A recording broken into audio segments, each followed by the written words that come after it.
Today I'm going to do a little smallmouth fishing. I'm out here on the Broad River. The Broad River is in Columbia, South Carolina, and it's actually one of the few rivers in South Carolina that holds smallmouth. Now it does actually hold largemouth also, but the smallmouth fishing out here is a lot better than fishing for largemouth. So today I'm going to show you a few things that I like to use out here fishing for smallmouth. Right now I'm kind of in the slack water that's behind the rapids where I'm going to go find these smallmouth. The smallmouth like the faster moving water. They like to be where there's a lot of rocks. They like to be where there's a lot of structure, moving current with slack water in the current. They'll get up behind these rocks and kind of sit there and wait for bait to go by. One of smallmouth's favorite foods is, I would have to say, crawfish. Smallmouth love crawfish and they love chasing minnows. So if you use either one of those things smallmouth fishing, you'll have a very good chance of catching them. One of my favorite smallmouth lures has got to be this little spinner bait right here. The colors vary on where you fish, so that's the thing to think about. Another thing that works very, very well out here fishing for these smallmouth is tube jigs. Now I like the tube jig because it actually falls really slow and it actually leaves little air bubbles in the water. So the fish kind of pick up on those air bubbles and hone in on the tube jig. Now I like to use a very, very small weight on the tube jig and a weedless hook. This hook is actually a Ned rig hook, which works really well for these tube jigs, in my opinion anyway, for out here.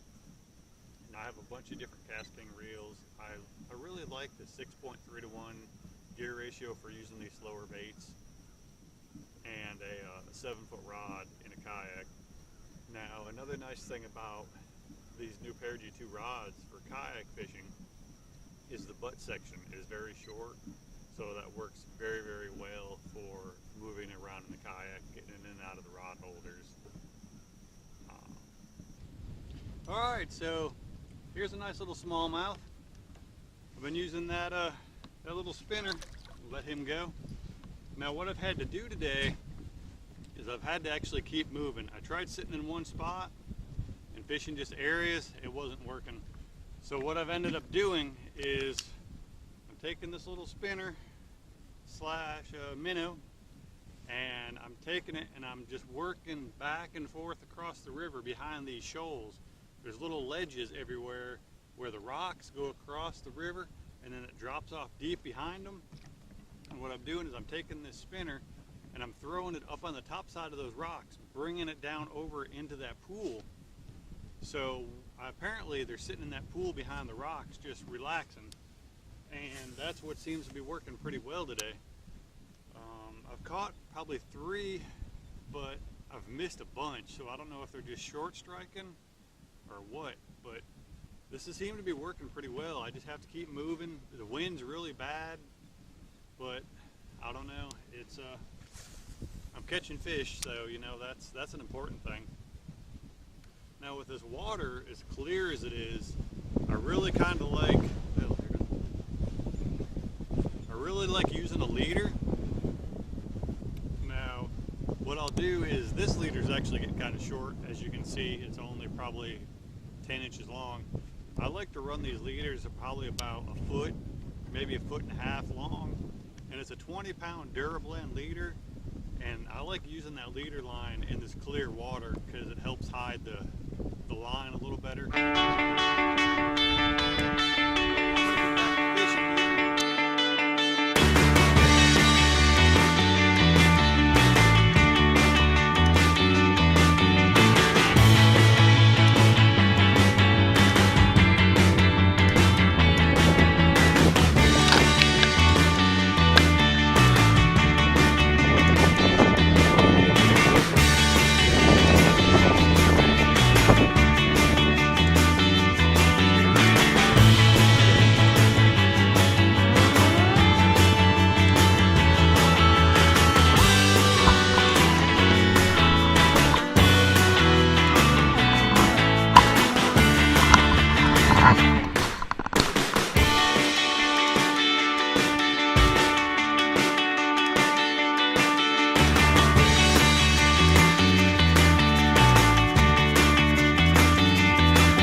Alright guys, I hope you enjoy the video. It's been a long day and I'm heading back. Caught probably 20 smallies today and missed a whole bunch more. But you guys have a great week, and don't forget to check out Cast King. They have some awesome products, rods, reels, fishing line, tools, you name it, they got it.